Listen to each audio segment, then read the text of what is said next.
आत्मनिर्भरशील होता है। तेरे आम कथा कहूँ आत्मनिर्भरशील भारत भारत केतेबेले आत्मनिर्भरशील हम जितेबेले भारतर प्रतिटी नागरिक आत्मनिर्भरशील हे जितेबेले भारत निजर द्रव्य निजर संपत्ति तथा निज देशर नागरिक मानक नहीं आगक बढ़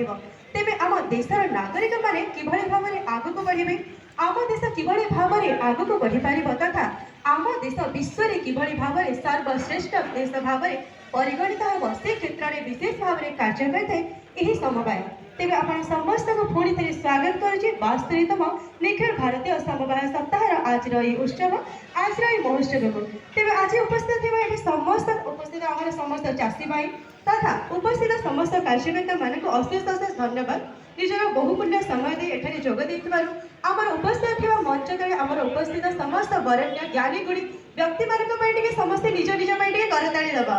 कहीं आम समस्त को नहीं आमर ये कार्यक्रम जितेबाला आम एकाठी हम से एकाठी आम समवाय आम समस्त से विकास हम तेज मुझे कही रखी ये समवायर सृष्टि किभଳି भाव में होता मुख्यतः 19 शताब्दी आमर ये समवायर कार्यक्रम आरंभ है यह आरंभ होबार अनेक कारण रही अतीत रही इतिहास रही तेज कहवाक रखे जितेबेले पूर्वर चाषी भाई मैंने ऋण आनी पार नथिले जितेबेले कार्य करि पारु नथिले सेतेबेले मुख्यतः आमर जमीदार एवं साहुकार मानक ऋण आणुथि एवं ताहाको सुझी न पारि सेमाने मुख्यतः केतेबेले आत्महत्या करथिले तो केतेबेले सेमानको अत्याचार मध्य सम्मुखीन होबाको पडुथिला तेबे एई सब अत्याचार एई समस्त प्रकार पाप घटना ठारो दूरे रखिया पाई तथा न्याय देबा पाई चाषी माननको आमर समवाय समितिर आमर एई समवायर आरंभ होइथिला जहाँ द्वारा गोटे चाषी भाई निज कार्य को देश विदेश में परिणत कर देश विदेश में प्रचार कर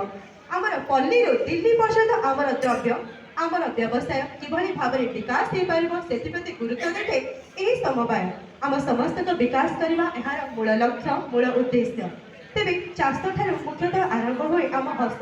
कहीं कथारे अच्छे चाषी हसिले हसिबा आम सारा दुनिया आम सारा विश्व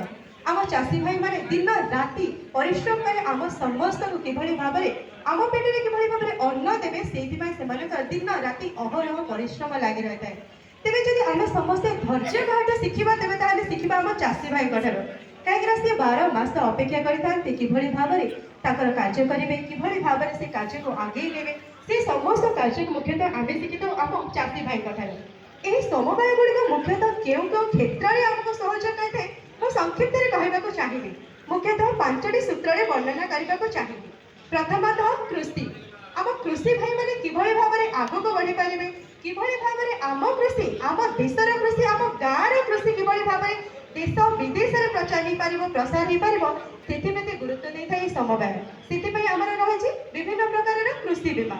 द्वितीय कहवाक चाहिए आमर शिक्षा आमर जमीक आमर दासकाठिया कला बेले आमर भाई मैंने कही शिक्षा क्षेत्र में मुख्यतः शिक्षा आम देशर मानदंड मेरुदंड तेणु ये शिक्षा क्षेत्र में मुख्यतः छात्र छात्री मानक किभଳି भाବରେ आगक बढ़े से गुरुत्व देता जपरिक आम देखी था अनेक ज्ञानी गुणी छात्र छात्री माने आर्थिक अवस्था ठीक ना हेतु से आगक बढ़ी पारि न था क्षेत्र में मुख्यतः देखा जाए बड़पल्ली बणरे पुणी झरीगला बड़े झरी पड़ते अनेक ज्ञानी गुणी प्रतिष्ठित छात्र छात्री माने तेरे से सुजोग देवा से सामर्थ्य करवा से शक्ति देवा से सहयोग करने आमर ये समवाय गुड़िक विभिन्न प्रकार सहयोग कर तृतीय कहवाक चाहिए स्वास्थ्य कथारे अच्छी स्वास्थ्य ही संपद आम समस्त स्वास्थ्य किभଳି भाବରେ सुरक्षित आमे किभଳି भाବରେ सुरक्षित से गुरुत्व दे थाए ये समवाय कहीं स्वास्थ्य ही संपद आदि आम स्वास्थ्य ही सुंदर तेज आत्मनिर्भरशील हो जदि स्वास्थ्य ठीक न रेबे किभଳି भाବରେ आमे आत्मनिर्भरशील हो पार तेणुक यही समवाय गुड़िक मुख्यतः 5,000 ठार आरंभ कर 1 लाख टंका पर्यंत सहयोग जगाई देता एवं चतुर्थ कहवाक चाहिए विभिन्न प्रकार द्रव्य शिल्प हस्तशिल्पी संबंध किभଳି भाବରେ यही समवाय सहयोग करता तेरे हाँ आम देशर द्रव्य पल्ली दिल्ली पर्यंत प्रचार प्रसार होगा सहित देश विदेश में प्रचार प्रसार होपण समस्ते जानते संबलपुरी वस्त्र जहाँ कि वर्तमान आमर देश विदेश विश्व सबुठी प्रसिद्ध